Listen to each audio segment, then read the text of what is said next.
திருப்பள்ளி எழுச்சி. தமேவ மத்வா பரவாசுதேவம் ரங்கேஷயம் ராஜவதர்ஹணீயம் பிராபோதகீம் யோ கிருதசூக்திமாலாம் பக்தாங்கிரேணும் பகவந்தமீடே. மண்டங்குடியன்பர் மாமரையோர் மன்னிய சீர் தொண்டரடிப்பொடி தொன்னகரம் வண்டு திணர்த்த வயல் தென் அரங்கத்தம்மானை பள்ளி உணர்த்தும் பிரான் உதித்த ஊர். கதிரவன் குணதிசைச் சிகரம் வந்தணைந்தான் கன இருளகன்றது காலயம் பொழுதாய். மதுவிரிந்தொழுகின மாமலரெல்லாம் வானவர் அரசர்கள் வந்து வந்தீண்டி எதிர் திசை நிறைந்தனர் இவரொடும் புகுந்த இருங்களிற்றீட்டமும் பிடியொடு முரசும் அதிர்தலில் அலைகடல் போன்றுளதெங்கும் அரங்கத்தம்மா பள்ளி எழுந்தருளாயே.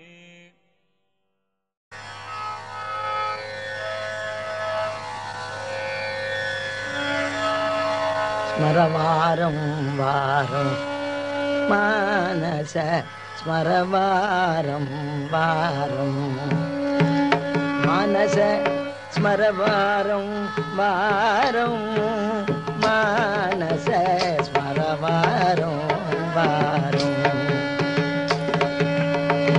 கோஷகூட்டீர பயோ கிருத்தச்சோரம் கோஷகூட்டீர பயோ கிருத்த சோரம் கோஷகூட்டீர பயோ கிருத்த சோரம் கோகுல பிருந்தாவன சஞ்சாரம் ஸ்மரவாரம் வாரம்.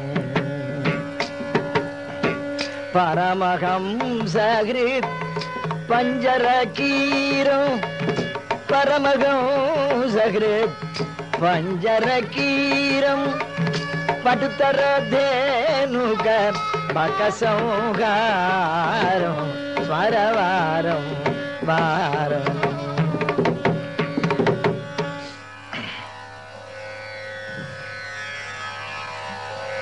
லக்ஷ்மி ரமண பரமாத்மா வாசுதேவனுடைய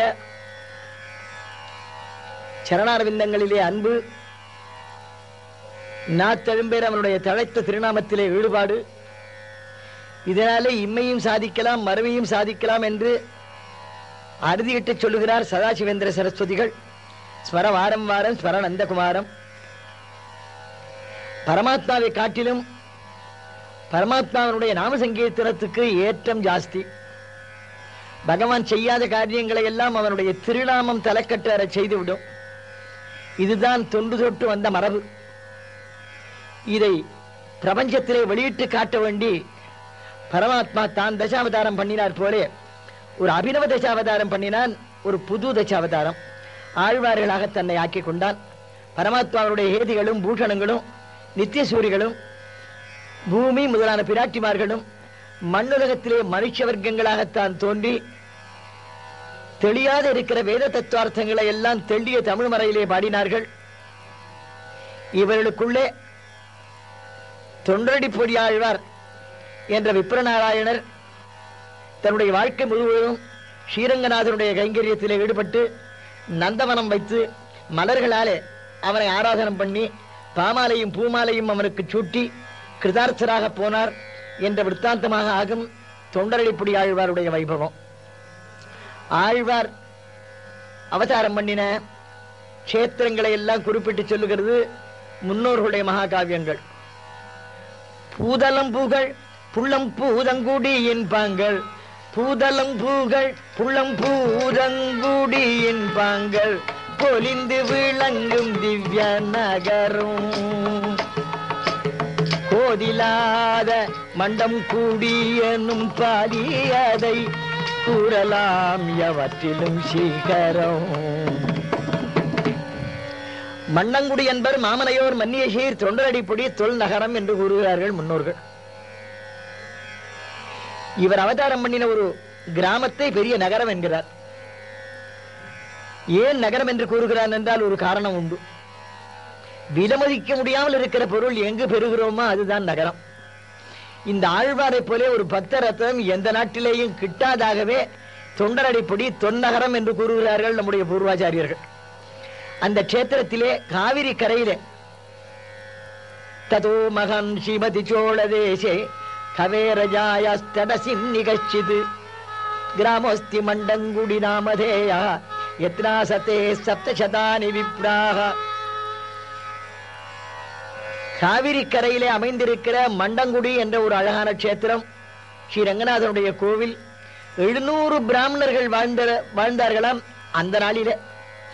நம்ம நாளில் ஒன்னையும் காணங்க. கோவில் இருக்கு, ஜாகிரதையா புனருத்தாரணங்கள் எல்லாம் பண்ணி பல பலன் இருக்கு. தரிசனத்துக்கு போற ஆளைத்தான் காணும். ஆனால் 1000 ஆண்டுகளுக்கு முந்தி இருந்த நிலைமையை அந்த காவியம் சொல்றது. நம் நாளில் இருக்கிற நிலைமை பார்க்கிறோம். நம் நாளிலே காடுகள் எல்லாம் நகரங்களாக ஆகிறது, நகரங்கள் எல்லாம் காடுகளாக போகிறது. மாமரையோர் மன்னிய சீர் தொண்டரடிப்புடி தொண்டகரம். அந்த கஷேத்திரத்திலே மாதவன் என்ற ஒரு பிராமணன் வாழ்ந்தார். திருமகள் என்ற இல்லறக்கடத்தியோடு. பூர்வசிகிய பிராமண வம்சம் அவர். ரிக்ஷாகாத்தியாயியாக வாழ்ந்தார். நிறைய ஐஸ்வர்யங்கள்லாம் இருந்தது. பூமி இருந்தது, வீடு இருந்தது, வாசல் இருந்தது. தன்னுடைய கஷேத்திரத்திலே இருக்கிற ஸ்ரீரங்கநாதனிடத்திலே பரமபக்தி விசுவாசம், அவரை ஆராதனை பண்ணி வருகிற இவருக்கு எதிர்பார்த்து ஆண்டவன் கருணையினாரே ஒரு ஆண்மகன் பிறந்தான். நல்ல நாள். நாள் நல்லதோ பொல்லாதோ, இவ பிறந்ததுனால அந்த நாள் நல்லதா போறது. மார்கழி மாசம் கேட்டை நட்சத்திரம் கூடிய ஒரு அழகான நாளிலே ஒரு ஆண்மகன் உதித்தான். பிறந்த குழந்தைக்கு ஜாதகரணம், நாமகரணம், அன்னப்பிராசனம், சவுளம் எல்லாம் பண்ணி வச்சார் ஐயா. பிள்ளைக்கை தீர பிறந்தானே என்று. இவருக்கு நாமகரணம் பண்ணுகிற போது விப்ரநாராயணன் என்று பெயரிட்டார். நாராயணன் பேர் போருமே, விப்ரன் தான் பிராமணன் அர்த்தம். பிராமண நாராயணன் ஒரு பேரா? இந்த காவியம் ராமானுஜர் நாள்ல எழுதின காவியம் திவ்யசூரி சரிதம். அதன்படி பார்த்தோம்னா அவர் இந்த காவியம் எழுதுற நாள்ல அந்த ஊர்ல நாராயணன் பேர் வச்சுட்டு ரொம்ப வீட்டுல குழந்தைகள் இருந்திருக்காப்ப இருக்கு. இவன் வீட்டு பிராமண பிள்ளையா பிறந்த இவன் விப்ரநாராயணன் ஒரு பேர் வச்சிருக்கலாமோ எனக்கு ஊகம். இல்லாம விப்ரத்துவம் இவருக்கு என்ன தனியா சித்திக்கிறது. சுக்லபட்ச கலை போலே வளர்ந்தார் இவர். அங்கானி வேதா சத்வாரகா மீமாம்சா நியாய விஸ்தரகா புராணம் தர்மசாஸ்திரஞ்சா வித்யாஹேதோ சதுர்தஜா என்று சாங்கோபாங்கமாய் வேதாங்கங்களை எல்லாம் கசடர கற்றார் இவர். உபநயனாதி சம்ஸ்காரங்கள்லாம் முடிஞ்சது. சதுர்வேத பாரங்கத்தரா இருந்தார். செரு பிள்ளை, அழகான பிள்ளை, பெரிய பணக்காரன் வீட்டு பிள்ளை, செல்ல பிள்ளை, சுகுமாரனான பிள்ளை, பண்புடைய பிள்ளை, யோக்கியனான பையன். பின்னிட்டு வருகிற விற்த்தாந்தத்தாலே இவர் கல்யாணம் கட்டின்றாருங்கிறதுக்கு ரெஃபரன்ஸே இல்லை. கல்யாண ஆசை இல்லாதையே இருந்திருக்காரு ரொம்ப நாளைக்கு. இவர் பொண்ணுன்னா என்னன்னு தெரியாத ரொம்ப நாளைக்கு இருந்து விட்டு திடீர்னு பொண்ணு தெரிஞ்சுட்டு கொஞ்சம் சிரமம் வருது பின்னால. இவருக்கு தெரியாத இருக்கிற வரை க்ஷேமம், தெரிஞ்சதுக்கு அப்புறம் அபாய அறிவிப்பு தான் அது. அந்த சூழ்நிலையில நல்ல வாலிபமான பருவம். தாய் தந்தையர்கள் எல்லாம் காலமானார்கள். ஐஸ்வர்யம் நிறைய இருக்கு. இதை வச்சு நீ என்ன பண்ணலாம்? நல்ல செலவு பண்ணணும். ஆண்டவன் திருவருளாலே ஐஸ்வர்யம் கிடைச்சதுன்னா நல்ல முறையில செலவு பண்ணணும். அத இவருக்கோ சாப்பாட்டு செலவே கிடையாது. பிரம்மச்சாரி. சாஸ்திரப்படி பிரம்மச்சாரி 4 வீட்டுல பிக்ஷை எடுத்து தான் சாப்பிடணும். அப்ப இவ பிதிராஜ்ய சொத்துல அரிசி கூட செலவு கிடையாது. இப்படி போகிற இவர் நிம்மதியான ஒரு கைங்கரியம் பண்ணி இதனால பகவானுடைய முகோல்லாசத்தை சம்பாதிக்கணும் என்கிற எண்ணம் வந்தது. நல்ல கைங்கரியம் என்ன? ஏழை பிள்ளைகளுக்கு ஸ்காலர்ஷிப் ஒரு ட்ரஸ்ட். அதுக்கு 2-3 பேர் அதிகாரிகள். எந்த ஊருக்கு நீங்க போய் பார்த்தாலும் அது தப்பி தவறி அது ஏழை பிள்ளைகளுக்கு போய் சேர்றதே இல்லை. வழியடந்து போன தேசாந்திரிகளுக்கு அன்னதானம் பண்றதுன்னு ஒரு கட்டளை வைக்கிறது. அந்த கட்டளையை உள்ளூர்ல இருக்கிறவனே வேலையில சாப்பிட்டு போவனே தவிர அசலூர்காரனுக்கு ஒரு வேலையில ஆப்படுறது இல்லை. அது கண்கண்ட உண்மை அது. ஆகவே நிம்மதியா செலவழிக்கணும். இதுக்கு இன்னும் ஒருத்தன் கணக்கு வழக்கெல்லாம் வச்சுக்கப்படாது. அவன் நந்தவன கைங்கரியம் பண்ணலாம். கிருஷ்ணாவதாரத்திலே பகவானுக்கு நந்த புஷ்பத்துல வெகு ஆசை இருக்கு. வலுவில. மதுரா நகரத்திலே ராஜவீதியோடு போகிறான் கண்ணன். ஒத்தொத்தரா இவர் பேட்டி காத்துட்டு இருக்கான். அப்ப சுதாமா என்ற ஒரு மாலை கட்டுறவன் ஒருத்தர் இருந்தான், புஷ்ப வியாபாரி. அவன் அரண்மனைக்கு சர்வீஸ் பண்றவன். அவன் வீட்டுக்கு தானே போனார் கண்ணன், பலராமனையும் கூட்டிண்டு. இவாளை தரிசனம் பண்ண பிரம்மாதி தேவதைகள் கியூல நிற்கிறான். இந்த பூமாலைக்காரன் வீட்டுக்கு போயிட்டான் அந்த பிரபு. நீங்க ஆறுன்னு கேட்டான், அவனுக்கு தெரியல. அவனுக்கு ஏன் தம்பி ஏதாவது புஷ்பம் வேணுமா, எத்தனை முழம் வேணும்னு கேட்கிறான். அதுக்கு அவர் சொன்னார், கண்ணன் நான் தான் கிருஷ்ணன், என்னோட கூட வந்திருக்காரு எங்க அண்ணா பலராமனவர். எங்களுக்கு புஷ்பகாரம்னா ரொம்ப பிடிக்கும், எங்களுக்கு திருப்திகரமா ஒரு மாலையை கட்டி போடுனாவன். இவாளுக்கு மாலையை கட்டி போட்டா மோட்சத்துக்கு போனான். பிரசாத பரமௌ நாதௌ மமகேகம் உபாகதௌ தன்யோகமர்ச்சயிஷ்யாமி இத்யாகமல்யோபஜீவனா. இது எங்க போய் செய்யலாம்? எந்த க்ஷேத்திரத்துல செய்தா எல்லா க்ஷேத்திரத்துக்கும் செய்தாப்புல ஆகுமோ அப்படி ஒரு க்ஷேத்திரம் பொறுக்கணும்னு பார்த்தார் இவர். ஸ்ரீரங்கநாதனுக்கு ஸ்ரீரங்கத்தில் ஒரு கைங்கரியம் பண்ணா எல்லா க்ஷேத்திரத்தில் இருக்கிற பெருமாளுக்கும் செய்த புண்ணியம் உண்டு. இதே போல திருச்சிற்றம்பலம் சிதம்பரத்தில் நடராஜமூர்த்திக்கு ஒரு கைங்கரியம் பண்ணா அகில லோகத்தில் இருக்கிற சிவக்ஷேத்திரங்களுக்கு பண்ணின புண்ணியம் உண்டு அதுல. ஆகவே ஸ்ரீரங்கம் போறான். தங்கிட்ட இருக்க பணம், காசு, வெள்ளி, தங்கம், ரத்னங்கள் எல்லாத்தையும் எடுத்துட்டார் பிரம்மச்சாரி பையன். காவேரி கரையோட கால்நடையா ஜம்முன்னு நடந்து போயிட்டாரு. இன்னைக்கு எல்லாம் இருந்தா 30-40 மைலுக்குள்ள நடந்து ஸ்ரீரங்கநாதனுடைய கஷேத்திரம் போனார். 2 ஆறுகள் ஒன்று கூடி வண்டல் படிந்திருக்கும்படியான ஒரு அழகான இடத்தை பார்த்தார். ஒருபுறம் காவேரி, ஒருபுறம் வடதிரு காவேரி என்று கூறப்படுகிற கொள்ளடம்.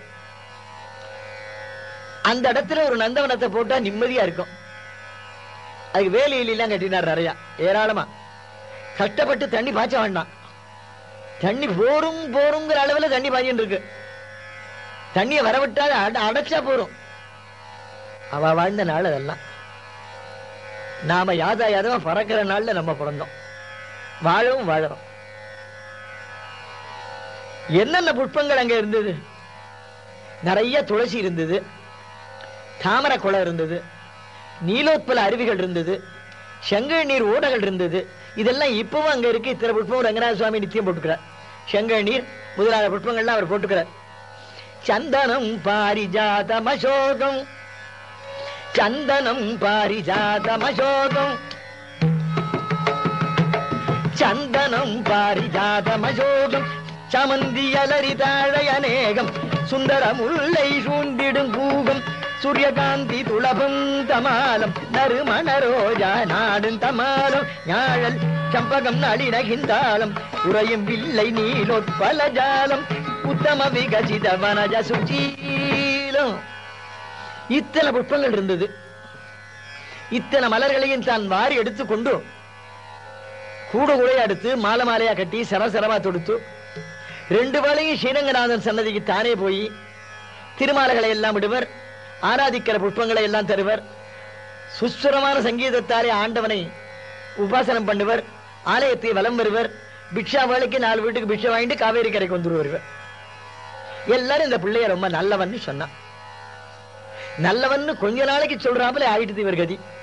நெடுக நல்லவன்னு சொல்ல வேண்டாமா? பையன் ரொம்ப நல்லவன் இருக்கணும், நெடுக இருக்கணும். தீர்மானமா அன்னைக்கு முடிவு கட்டி சொல்லக்கூடாது.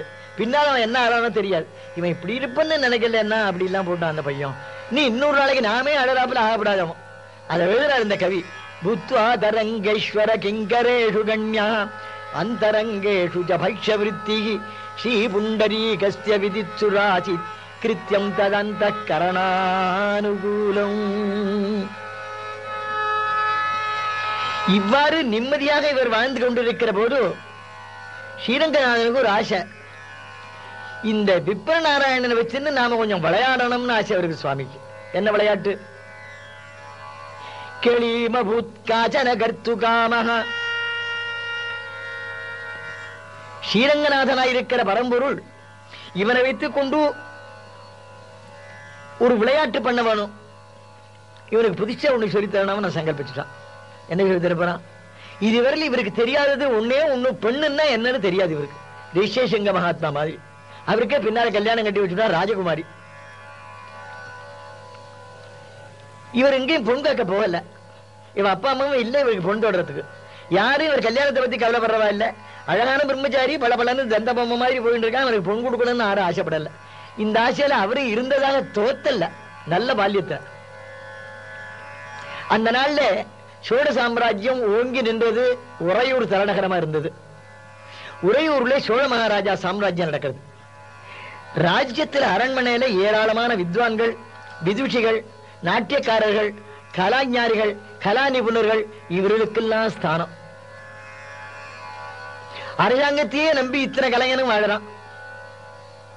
யோக்கியதை இருக்கிறவருக்கே இடம் கொடுக்கிறான் மகாராஜா. அது ஒண்ணு குறிப்பிட்டு பார்க்க வேண்டிய அம்சம். நிர்பந்தத்துக்காக ஒருத்தருக்கு ஸ்தானம் தரதில்லை. அப்ப அந்த அரண்மனையில எந்த பங்கன் நடந்து முடிஞ்சாலும் தேவதேவின்னு ஒரு பொண்ணு வந்து பாடுவா, அவ பரதநாட்டியம் ஆடுவா. அது இல்லாத அந்த பங்கன் முடியவே முடியாது. அதுக்கு ப்ரோக்ராம் தனியா அச்சடிக்க வேண்டாம்.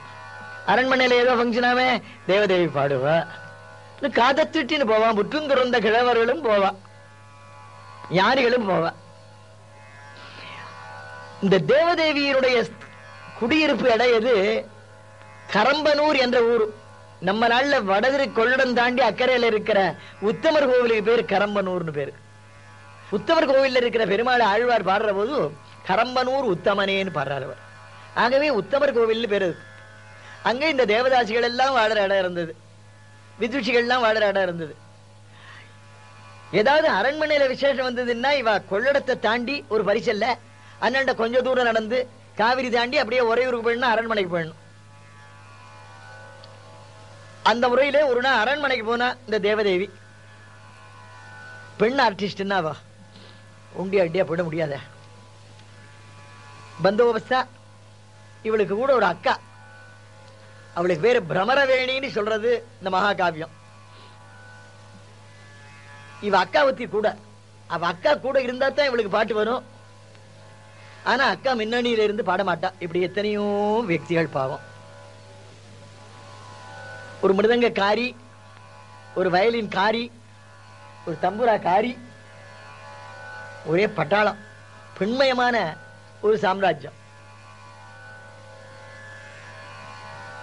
அரண்மனையில போய் ஆடினா பாடினா சந்தோஷமா மகாராஜா நிறைய சம்மானம் பண்ணார். அதெல்லாம் வாங்கிட்டா. மறுநாள் கார்த்தால திரும்பி வரா இவ. கரம்பனூருக்கு போகணும், உத்தமர் கோவிலுக்கு போகணும். நல்ல வெயில். கார்த்தால 10 மணி சுமார் இருக்கும். வெயில் பொறுக்க முடியாத எங்கேயாவது நின்னா தேவையில்ல போல இருந்தது இந்த பெண்களுக்கெல்லாம். அவ அக்கா காரி சொன்ன, இந்த நந்தவனத்து ஓரமா சத்தாடி இருங்களண்டி, கொஞ்சம் கழிச்சு போகலாம் அப்படின்னு அந்த அம்மா. எல்லாம் ஒரு மரத்தடியில் உட்கார்ந்தது. புட்டி கட்டி போழ வாத்தியம் கட்டி எல்லாத்தையும் வச்சுன்னு உட்கார்ந்தாச்சு.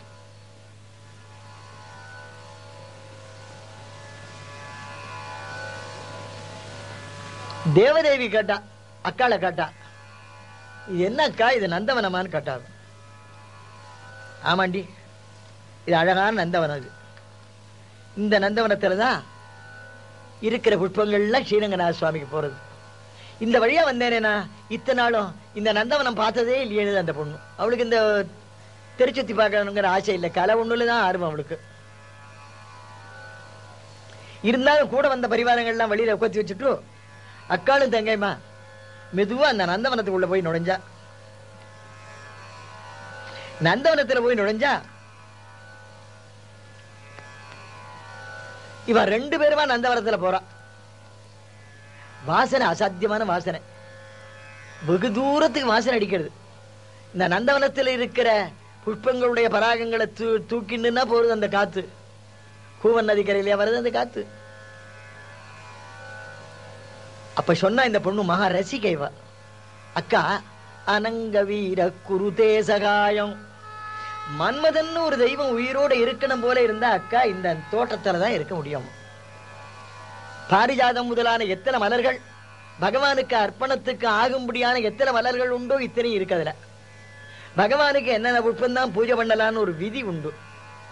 டிசம்பர் பூ, அக்டோபர் பூ இதெல்லாத்தையும் வச்சுட்டு சிவ பூஜையோ விஷ்ணு பூஜையோ பண்ணக்கூடாது. இந்த பூஜைக்கு உரிய மலர்களுடைய லிஸ்ட் சுவாமி தியாகராஜர் தரார் பாருங்க. துளசி தள முலச்சே, துளசி தள முலச்சே, சந்தோஷமுகா பூஜிசு, துளசி தள முலச்சே, సంతోషముగా పూజించు తులసి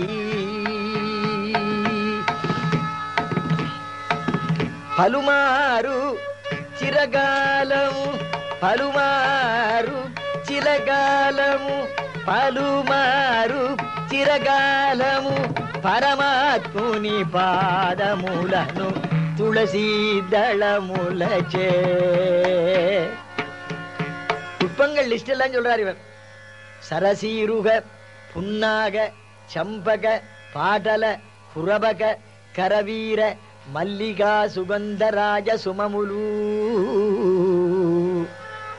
இத்தனை மலர்களையும் ஒழுங்கே சேர்த்து வைத்துக் கொண்டு ஒரு நாளைக்காவது பூஜை பண்ற புண்ணியம் எனக்கு வரணுமேன்னு பிரார்த்தனை பண்றார் சுவாமி தியாகராஜன்.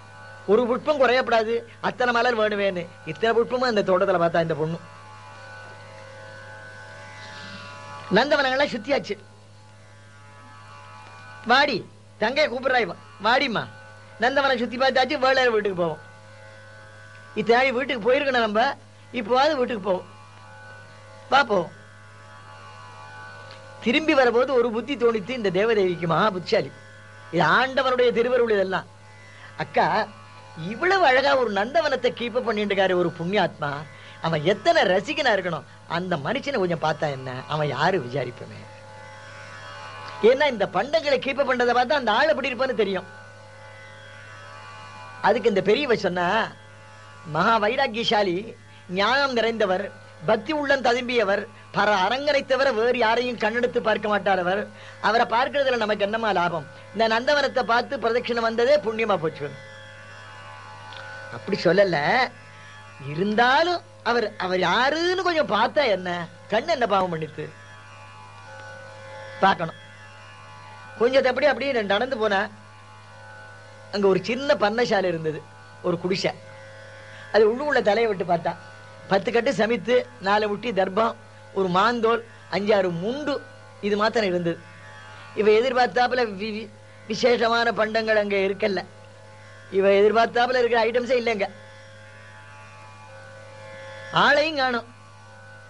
இன்னும் கொஞ்சம் அப்படியே அண்ணன் திரும்பி பார்த்தா ஒரு பெரிய புஷ்ப பாத்தி அடியில இந்த ஜலத்தெல்லாம் இங்க இருக்கிறத அங்க விட்டு, அங்க இருக்கிறத இங்க விட்டு, களை எல்லாம் போயிட்டு இவர் உட்கார்ந்துருக்காரு. ரங்கா ரங்கா முகுந்தா ஸ்ரீனிவாசான்னு பாடிண்டே உட்கார்ந்துருக்காரு. அவர் எழுத்தாப்புல போய் இவர் 2 பேரும் நின்னுண்டா. திரும்பி பார்க்கல இந்த புண்ணியமா. அவன் எப்படி இருந்தான், அவனை வர்ணிக்கிறான் அந்த கவி பாருங்க. பிரவருத்தரோம பிரகராஞ்சிதங்கம், பிரவருத்தரோம பிரகராஞ்சிதங்கம், பிரலம்ப கூர்ச்சம் பரிதௌததந்தம், ஷட்சத்ரிகா வாரிஜ பீஜதாம காத்ரேவகன் வாதசகுர்த்வபுண்ட்ரம். கரடி குட்டி மாதிரி இருக்கார் இவர். கரு கரு கரு தாடி, அடர்த்திய தாடி. தாடி அமைஞ்சிருக்கிறதே அழகா இருக்கு, பாந்தமா இருக்கு. தாடி அமையணும், பாந்தமா அமையணும். இவர் வருஷத்துக்கு ஒரு தரம் தான் வபரகர்மா, ஸ்ராவணத்தன்னைக்கு தானே. அப்ப சம்பத்சர தீட்சை, அதுவும் அழகா இருந்தது. நல்ல தங்க கலர், துளசி காஷ்டங்கள், தாமரமணி எல்லாம் போட்டுருக்கார். எத்தனை ஹாரமும் ரத்னாபரணமும் போட்டுக்கலாம் போல இருந்தாலும் 12 திருமண் காப்பு. இரங்கா முகுந்தான்னு பாடிட்டு செடியெல்லாம் அந்த களை எல்லாம் பிடிக்கிட்டு இருக்கார். அப்ப இந்த தேவதேவி கேட்டா பொறுமை இல்ல, செரிசு, படபடப்பு, புத்திசாலி, அதிக புத்திசாலி. ஏக்கா இந்த குந்திட்டு இருக்க இதானா இறையாதடி, அவள்லாம் ரொம்ப மகாத்மாக்கள், ரொம்ப பெரியவா. அவளை தரிசனம் பண்ணு, புண்ணியம் உண்டு, பிரதட்சணமா வா, நமஸ்காரத்தை பண்ணு, வேளையில வீட்டுக்கு போவோம். இரக்கா நாம 2 பேரும் தொணன்னு பேசிட்டு இருக்கோம், இது கூட தெரியாது. அது உட்கார்ந்துருக்க. ஒரு கால் காது ஏதாவது தகராறா, காது சத்த கட்ட ஏதாவது இல்ல, ஏதாவது பைத்தியமா, எங்கேயோ பார்த்துண்டு. அப்படி எல்லாம் சொல்லாதடி, மகாத்மாக்களுடைய அபராதம் வந்தா நம்ம குடும்பம் உருப்படாது. நான் சொன்னதை கேளு தங்கச்சி, நீ பேசாத திரும்பு. அட சும்மா இருக்கா, சும்மா இருக்காங்கிறாவ.